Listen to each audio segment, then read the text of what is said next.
Hey, good morning, Grace City. We're in I believe it's the fifth week of our One Another series. We're leading right up to Advent here. And this One Another series is so important. I would probably call it a signature series because it's all about one half of our mission statement, that we're reconciling people to one another. So there's 100 one another statements in the New Testament.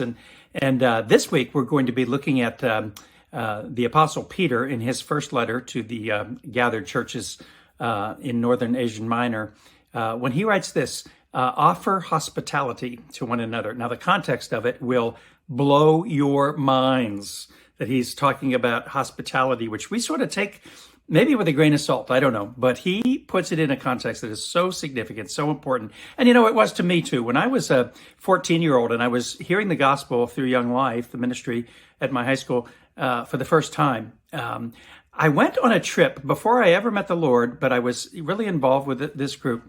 I went on a trip where it took us into the leadership house in downtown Pittsburgh, where all the Young Life leaders that were at the University of Pittsburgh lived. And we were staying the night to go do a trip the next day. And I'll never forget that one of the leaders, who I didn't know, it wasn't one of my leaders, said, "Hey, here's a bed, here's your bed for the night. This is where you sleep." And I said, "That's great. That's awesome." Unrolled my stuff and slept the night. When I woke up the next morning, though, I found out that he'd given me his bed and he'd slept on the floor of the house. And I remember thinking, as a 14-year-old, before I was completely aware of the gospel, I remember thinking, I want to be part of this. His hospitality, I didn't have that word probably for it back then, but his hospitality showed me something that was so compelling, so magnetic, I wanted in on it. And this is where the Apostle Peter is coming from.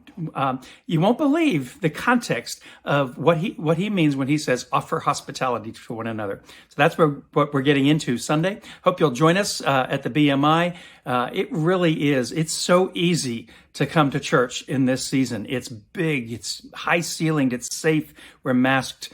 Bring your chair. It's just easy. The parking is a dream. You get to look at the harbor. I hope you'll come and join us. It's been growing every week. And if not, join us online and we'll see you there. But we're going to offer hospitality to one another and take a look at what the Apostle Peter is calling us to. Can't wait to see you Sunday, 10 a.m. Love you, Grace City.